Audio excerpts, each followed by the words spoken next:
Trump says this, the news says that. Somewhere between the shout and the truth disappears. The adult children of the Democratic Party, their pathetic, crybaby meltdown at Trump's 2026 State of the Union, a full fucking roast by salty Vixen. Last night, February 24, 2026, the United States Capitol played host to one of the most embarrassing displays of political immaturity in modern American history. President Donald J. Trump stood before a joint session of Congress for his first State of the Union address of his second term, delivering a nearly 2-hour masterclass in strength, vision, and unapologetic America First leadership. He talked about a booming economy, secure borders, record deportations, crushing inflation under control, and putting American citizens first, always. The Republicans stood, cheered, chanted, USA. And acted like grown-ass adults who love their country. The Democrats, they acted like fucking toddlers who just had their juice boxes taken away. They sat on their hands like petulant brats. They smirked, rolled their eyes, scrolled on their phones, and refused to stand for basic American priorities. A few of the most unhinged ones, Ilhan Omar, Rashida Tlaib, Al Green, turned the chamber into their personal tantrum zone, shouting, "You have killed Americans. Liar, it's a lie," like deranged protesters at a campus rally.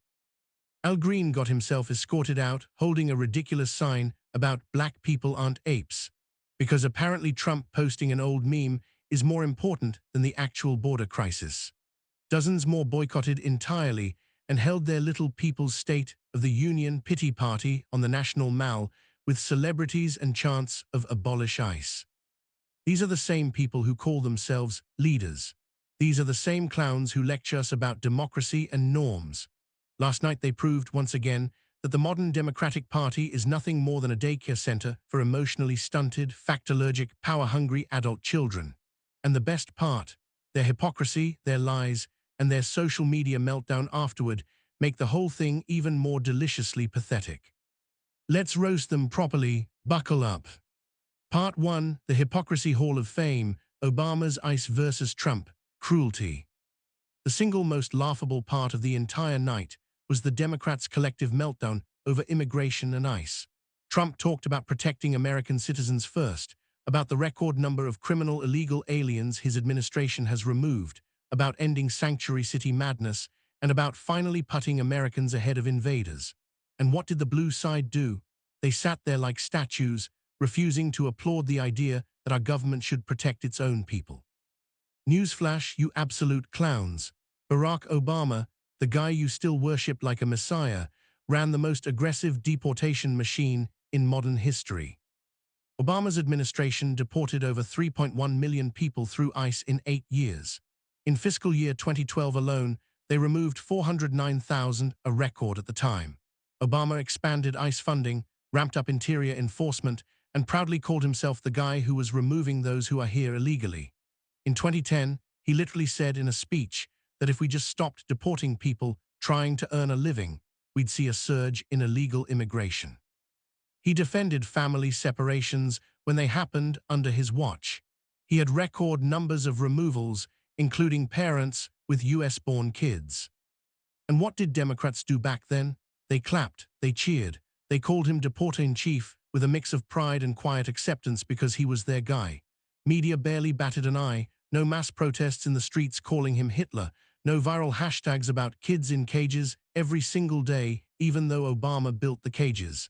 No members of Congress shouting, "You have killed Americans," during his addresses. Fast forward to Trump in 2026. He's actually delivering on the mandate the American people gave him: mass deportations, ending catch and release, going after criminal gangs like MS-13 and Tren de Aragua, and making sure American workers and communities aren't destroyed by open borders. His administration has already removed hundreds of thousands more in just the first year back, with billions poured into ICE to finally do the job right. And suddenly, it's cruel, it's racist, it's killing Americans. Omar and Tlaib are screaming like they just watched Trump personally execute someone. The same party that applauded Obama's record deportations now acts like basic law enforcement is genocide. This isn't principle. This is pure, unadulterated partisan hackery. These adult children don't give a damn about consistency, facts, or even basic logic. They care about power and narrative. When their guy does it, crickets or cheers. When Trump does it, it's theatrical outrage, hashtags, and performative tears on MSNBC. It's fucking embarrassing. And last night, the entire country saw it in real time. Part 2, the tantrum in real time, from silent pouting to full meltdown. Democratic leadership actually begged their members to practice silent defiance. Hakeem Jeffries told them, "Sit quietly, don't give Trump the satisfaction of a reaction, just be the adults in the room." They couldn't even manage that for 5 fucking minutes. Rep. Al Green decided the best way to represent his constituents was to hold up a protest sign about apes and get dragged out like a drunk at a baseball game. Classy. Omar and Tlaib turned the House floor into their personal scream therapy session. "You have killed Americans," they yelled while Trump was talking about protecting American citizens from illegal crime. Let that sink in. These two radicals, who have a long history of anti-American, pro-Hamas socialist rhetoric, are accusing the President of the United States of murder for enforcing immigration law, the same law Obama enforced at record levels. Trump clapped back perfectly, "You should be ashamed of yourselves." And the chamber erupted in USA chants from the Republican side while Democrats sat there seething like kids who lost at recess. Some boycotted entirely and went to their little counter-rally where they chanted, "Abolish ICE," with Robert De Niro and Mark Ruffalo, because nothing says serious opposition party like Hollywood has-beens and far-left activists pretending they speak for working-class Americans. This wasn't protest. This was performance art for their Twitter followers. These are elected officials acting like TikTok influencers having a meltdown because the mean orange man won again. And the funniest part, they think this makes them look strong. It doesn't. It makes them look weak, unhinged, and completely detached from normal Americans who just want safe streets, secure borders, and an economy that works for citizens first.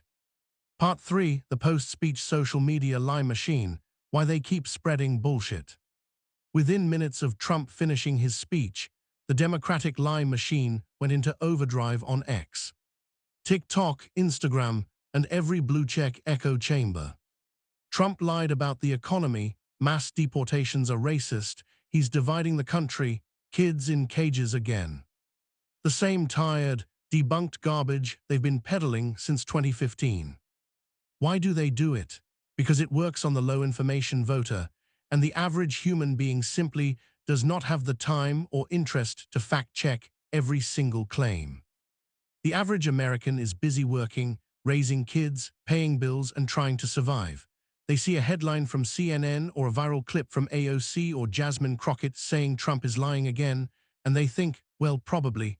They don't go read the actual deportation numbers under Obama. They don't pull up ICE statistics. They don't watch the full speech. They see the outrage clip and move on with their day. Democrats know this. That's why they flood the zone with bullshit. It's not about truth. It's about volume and repetition.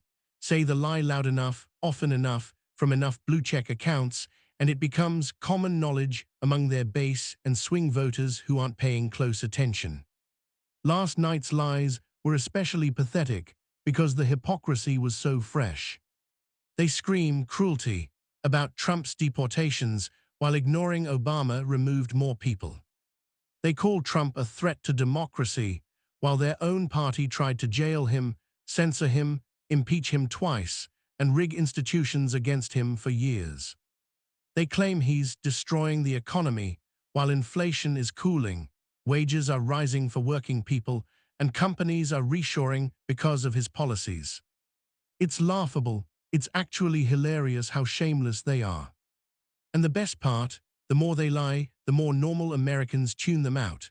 The more they act like deranged adult children throwing a tantrum on the floor of Congress, the more independents and even some former Democrats say, "Yeah, I'm good.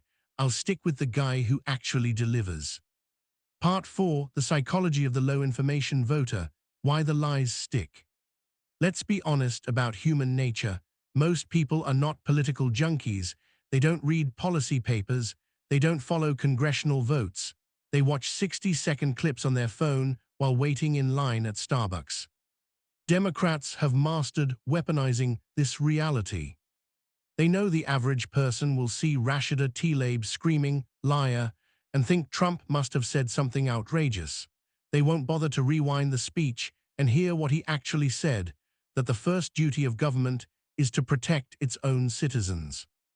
They know a headline saying, "Trump's mass deportations ripping families apart," will trigger emotions, even if the same people never complained when Obama did it at higher numbers. This is why social media is their favorite playground. Algorithms reward outrage. Blue-check journalists and influencers get clicks, likes, and donations every time they call Trump Hitler too. Facts don't matter. Narrative matters. Emotion matters. Tribal loyalty matters. It's why they can applaud Obama's record deportations for 8 years and then pretend Trump's version is some unprecedented horror. It's why they can scream about kids in cages under Trump, but stay silent when Biden kept the same facilities and policies running. It's lazy, it's dishonest, and it's why so many Americans have completely tuned out the Democratic Party's constant crying wolf.